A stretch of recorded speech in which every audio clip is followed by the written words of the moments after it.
नमस्कार जय जगन्नाथ भाई मैंने आज कांदी भिडियो बनाइक पड़ुଛି गोटे ड्राइवर केतବେଳେ कांदे ଜାଣିଛନ୍ତି ଯେତେବେଳେ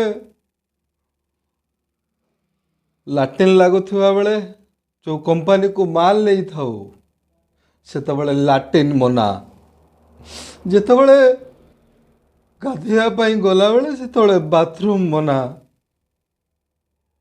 ଯେତେବେଳେ ଭୋକ ଲାଗୁଥିଲା ବେଳେ ସେତେବେଳେ କ୍ୟାଣ୍ଟିନ୍ ମନା ଯେତେବେଳେ ଗାଡ଼ି ନେଇକି ଯାଉଥିଲା ବେଳେ ଆରଟିଓ ଆଉ ତହସିଲଦାରଙ୍କ ଭୟରେ ଭୋରୁ ଭୋରୁ ଯେତେବେଳେ ନିଦ ଲାଗିଥାଏ ପିଲାମାନଙ୍କ କଥା ମନେ ପଡ଼ି ସେତେବେଳେ ଆମକୁ ହୃଦୟରୁ କାନ୍ଦ ବାହାରେ। ଆମେ ଯଦି ମରିଯାଉ ସରକାର ତ ଆମ ପାଇଁ କିଛି ରଖି ନାହିଁ ବ୍ୟବସ୍ଥା। ଆମେ ମରିଗଲେ ଆମ ସଂସାର କରିବ କ'ଣ? ତାପରେ ଗୋଟିଏ କଥା ଚିନ୍ତା କରୁ, ଯଦି ଗାଡ଼ି ନ ଚଲେଇବୁ ଆମ ଫ୍ୟାମିଲି ଯେଉଁ ଲାଇସେନ୍ସ କ୍ୟାନ୍ସଲ୍ ହେଲା ପରେ ଗାଡ଼ି ସିଜ୍ ହେଇଯିବ, ମାଲିକ ଗାଡ଼ି ଦେବ, ଗାଡ଼ି ସିଜ୍ ହେଇଯିବ। ଏଇ ଯେଉଁ ପରିସ୍ଥିତି, ଏ ପରିସ୍ଥିତି ପାଇଁ ଆମେ ଦାୟୀ ରହିବା। ତ ସେଥିପାଇଁ ସେତେବେଳେ କାନ୍ଦ ଲାଗେ ଯେତେବେଳେ ପିଲା ଛୁଆ ସଂସାର ସ୍ତ୍ରୀ ମା ଭାଇ ବନ୍ଧୁ ଭାଇ ସମସ୍ତଙ୍କୁ ମନେ ପକାଇ କାନ୍ଦୁ। ଆମେ ପ୍ରତ୍ୟେକ ଦିନ ଭୋରୁ ଭୋରୁ ଯେତେବେଳେ ଆମେ ମନେ ପଡ଼େ ଆମର ପରିବାର କଥା, ଆଖିର ନିଦ ନିଦି ଥାଏ, ଛାତିରେ କୋହ ଥାଇ ମଧ୍ୟ ଆମେ କାନ୍ଦି ପାରୁନା। ବାରମ୍ବାର ଆଖିରୁ ଲୁହ ଗଡ଼ି ଯାଉଥିଲେ ବି ଲୁହ ପୋଛି ଲୁହଟାକୁ ପାଣି ବୋଲି ଭାବିକିରି ଆମେ ରଖିଥାଉ। ଗନ୍ତବ୍ୟସ୍ଥଳରେ ପହଞ୍ଚୁ କାନ୍ଦଟାକୁ ଦୟାକରି ସବୁବେଳେ ଆମ ପାଖରେ ରଖୁ। ସମସ୍ତ ଭାଇଙ୍କୁ ଅନୁରୋଧ କରୁଛି, ଏ ସରକାରଙ୍କ ପାଖରେ କଥାଟାକୁ ପହଞ୍ଚାଅ, ଏ ଡ୍ରାଇଭରର କଥାଟାକୁ।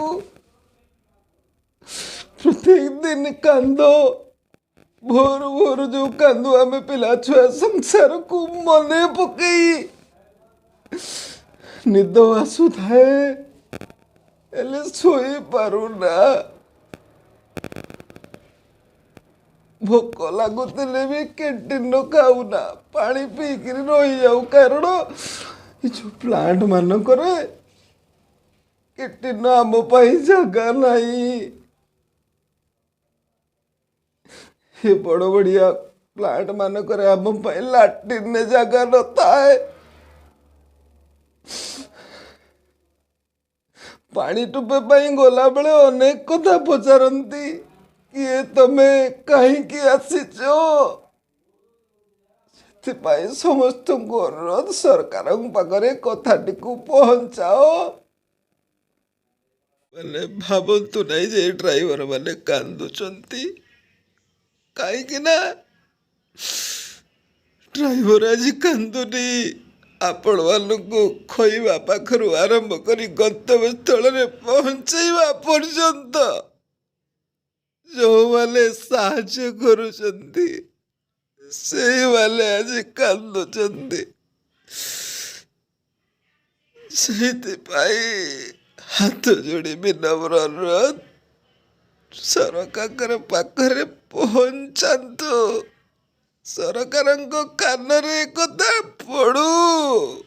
ଏ ଭିଡ଼ିଓ ଆଜି ମୁଁ ଏ ଲାଇକ୍ କମେଣ୍ଟ ସେୟାର ପାଇଁ କେବେ ବି କହିବିନି, କାରଣ ହୁଏତ ଏଇଟା ମୋର ଶେଷ ଭିଡ଼ିଓ ହେଇପାରେ। କାରଣ ଏ ଡ୍ରାଇଭର ଜୀବନ ମୋତେ ଆଜି ଦୁଃଖ ଦେଇଛି, କଷ୍ଟ ଦେଇଛି, ଯନ୍ତ୍ରଣା ଦେଇଛି। ଆଜି କହିବିନି, ଭିଡ଼ିଓଟାକୁ ଲାଇକ୍ କର, କମେଣ୍ଟ କର, କେବେ ବି କହିବିନି ନା। ଯଦି ହୃଦୟରେ ଅଛି ଚା କରିବା କଥା କରି ଯାଅ। ଆଗକୁ ଜାଗର ଆସୁଛି, ଆଗକୁ ହୋଲି ଆସୁଛି, ଯେତେବେଳେ ଆମ ମା ବାପ ଆମକୁ କୁହନ୍ତି, ବାବାରେ ତୁ ଘରକୁ କେବେ ଆସିବୁ? ଆମ ପାଟିରୁ ଗୋଟିଏ କଥା ବାହାରେ, ଛୁଟି ନାହିଁ।